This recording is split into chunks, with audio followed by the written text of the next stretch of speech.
Hi everyone, so I'm back with another great off-campus opportunity, and this one is with Upstox. So if you don't know by now, Upstox is hiring for SDE interns, and this is a great opportunity for all of you college students who are looking for an internship right now, because Upstox is a pretty great company to work at. So in this video, we'll be talking about the role, we'll be talking about the eligibility, and we'll be talking about the things that you need to make sure that your resume gets shortlisted. So everything that you need is going to be within the video. Make sure that you watch it till the end. And just a quick reminder, guys, if you don't know already, I've just opened a WhatsApp channel where you will be finding important resources that will help you in your placements. You'll be finding off-campus openings for placements and internship, and you'll be finding a lot more important information there. So make sure that you join it. The link is in the description and it's completely free of cost. Just join the WhatsApp channel and community. You'll not regret it. You'll be finding a lot of good information there.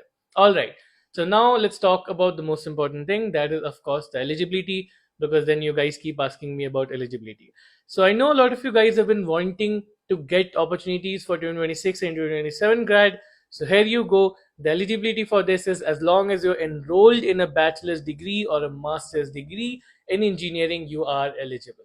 So that means that if you're a 2027 grad, 2026 grad, or any other year, as long as you're enrolled in a bachelor's degree, you are eligible for this. So my suggestion, of course, will be that if you're a third year student or a fourth year student, give it a try. Okay, because you're eligible and it is it is a good opportunity for you guys. So you should give it a try. Now let's talk more about the role and basically how do you get your resume shortlisted. Now the first thing is that this role is for software development engineering intern, but it is front end heavy. So the requirement is going to lean more towards the front end side. So of course you need to have a bit of front end in your resume. If we go into the specifics of what you need to have in your resume, then of course first thing you need is a programming language in your resume. The programming language that will give you an edge here is going to be JavaScript, because of course you'll be working more towards JavaScript related technologies.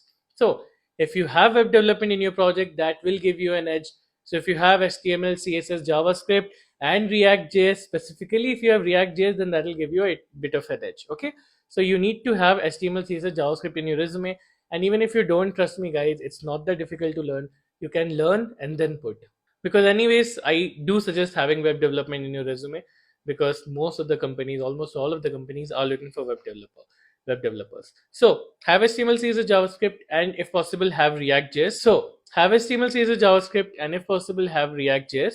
Now the projects that you need to have should be more towards the front end side, but if you have full stack projects, that will be fine as well. The more focus should be on front end in your projects. Okay, so make sure that you're showcasing your use of HTML, CSS, JavaScript. Make sure that you're showcasing your use of React.js.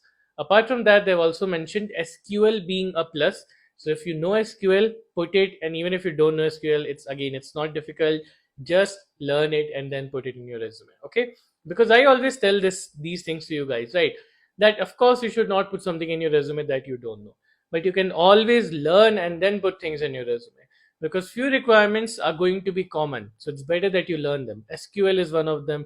HTML, CSS, JavaScript is again one of them, especially if you're going for SDE roles, because majority of the companies will be hiring for these things around these skills. Okay, so these are the skills basically that will give you a good edge.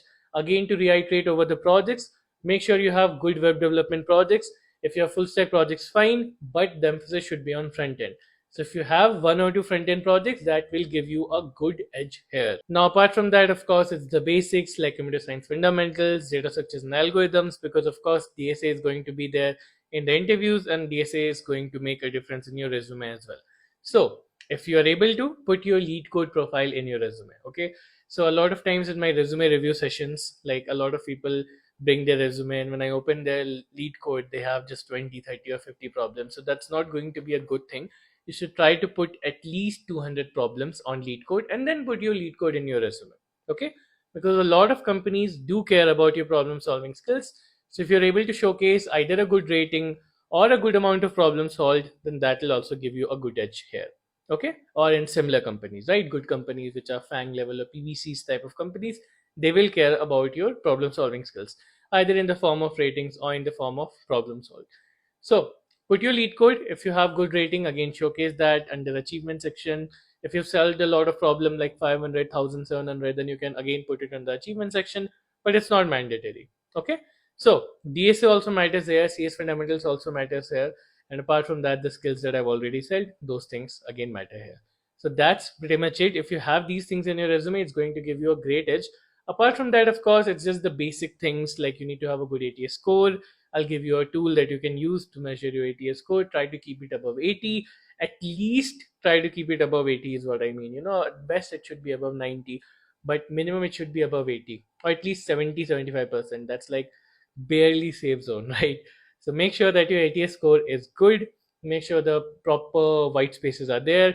Make sure you have consistent spacing, because a lot of times, again, I see a lot of people have comma someplace and then they don't have comma.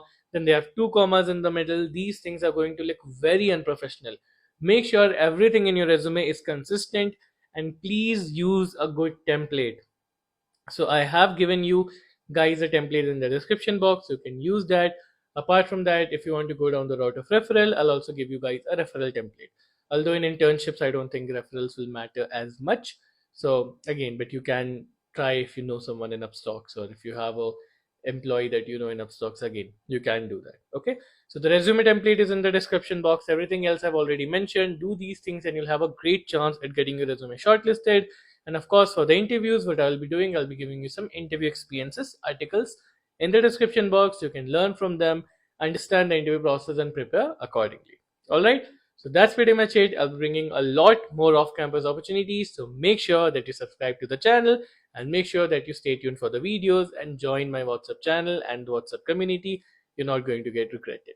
So that's it. Thanks for watching.